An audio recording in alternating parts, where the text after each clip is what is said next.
Et puis l'important projet de l'État d'agroforesterie dont la culture de l'eucalyptus est au centre, aussi celui de l'agriculture de consommation qui concerne le village Eau-Claire dans le Haut-Ogooué rencontre quelques résistances.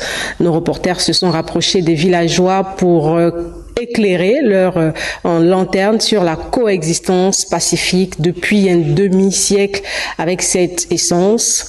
Le point avec Arthur Ondondonk.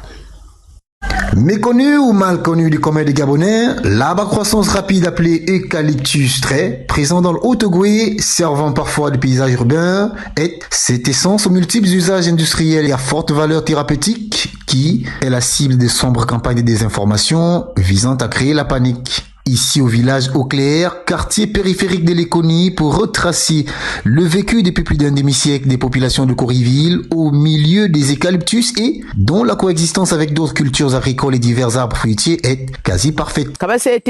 Depuis 79. Quand ces bois ont été plantés en 77, nous étions très jeunes. Aujourd'hui, on est maman et grand-mère. Sous ces arbres, nous avons plusieurs cultures. On ne s'inquiète pas, car ces cultures poussent très bien. Si cet arbre était mauvais pour les autres cultures, nous l'aurons constaté. L'eucalyptus, il est là d'ailleurs. Il y avait un là, plus gros, que j'ai enlevé à cause de la sécurité des maisons.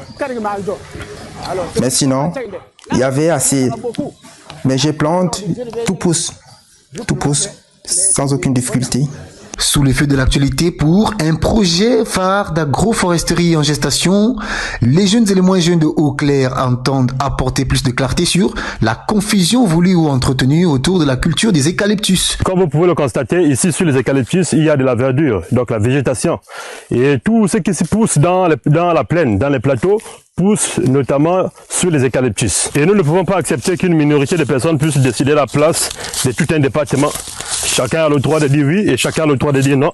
Et nous disons oui pour ce projet. Finalement, l'eucalyptus serait-il nocif ou pas pour l'environnement et la santé des populations de ce village? Pour en savoir plus, nous avons rencontré un expert et fin connaisseur de cette essence.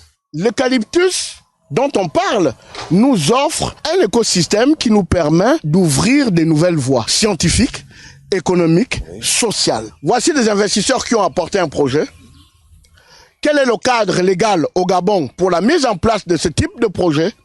Est-ce que la zone qui a été choisie correspond quand on pense que le projet n'impacte que 0,03% de la surface des plaines? Dans le département des plateaux Batéké, l'on estime que l'essor national vers la félicité passe inéluctablement par la poursuite et la réalisation de ce projet ambitieux de l'État, source de croissance économique et porteur d'une dynamique de développement de la localité.